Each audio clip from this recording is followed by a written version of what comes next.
লালমনিরহাটের পাটগ্রাম থানায় হামলা চালিয়ে 2 আসামিকে ছিনিয়ে নিয়েছে দুর্বৃত্তরা। এ সময় পুলিশসহ আহত হয় 20 জন। ভাঙচুর করা হয়েছে থানায়। পরে পরিস্থিতি নিয়ন্ত্রণে বিজিবি মোতায়েন করা হয়। আসামি ছিনতাইকারীদের ছাড় দেওয়া হবে না বলে হুঁশিয়ার করেছেন রংপুর রেঞ্জের ডিআইজি আমিনুল ইসলাম। বুধবার রাতে পাটগ্রামের সরেওর বাজার এলাকায় মহাসড়কে চাঁদাবাজির সময় বেলাল ও সুহেল নামে 2 জনকে আটক করে পুলিশ। তাদের 1 মাসের কারাদণ্ড দেয় ভ্রাম্যমাণ আদালত।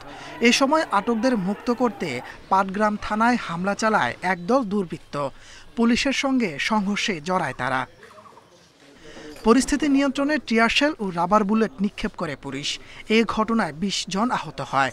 পরে বিজিবি গিয়ে পরিস্থিতি নিয়ন্ত্রণে আনে। দুপুরে জেলা প্রশাসক, পুলিশ সুপার সহ ঊর্ধ্বতন কর্মকর্তারা থানা পরিদর্শন করেন। আসামি ছিনতাইয়ে জড়িতদের ছাড় দেওয়া হবে না বলে জানান রংপুর রেঞ্জের ডিআইজি। ফুটেজে দেখে আইডেন্টিফাই করা হবে এই লোকগুলা কারা।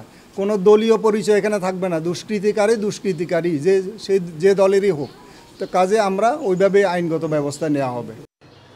পুলিশের উপর হামলার ঘটনা অনাকাঙ্ক্ষিত।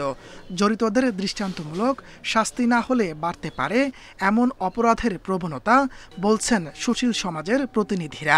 এরকম ঘটনা অনাকাঙ্ক্ষিত দেশের শান্তি শৃঙ্খলা এবং স্থিতিশীলতা নষ্ট করার একটি ঘটনা। যারা এই ঘটনার সঙ্গে জড়িত তাদেরকে আইনের আওতায় নিয়ে এসে বিচারের কাঠগড়ায় দাঁড় করানো উচিত। আহতদের রংপুর মেডিকেল সহ বিভিন্ন হাসপাতালে চিকিৎসা দেয়া হচ্ছে। Independent news.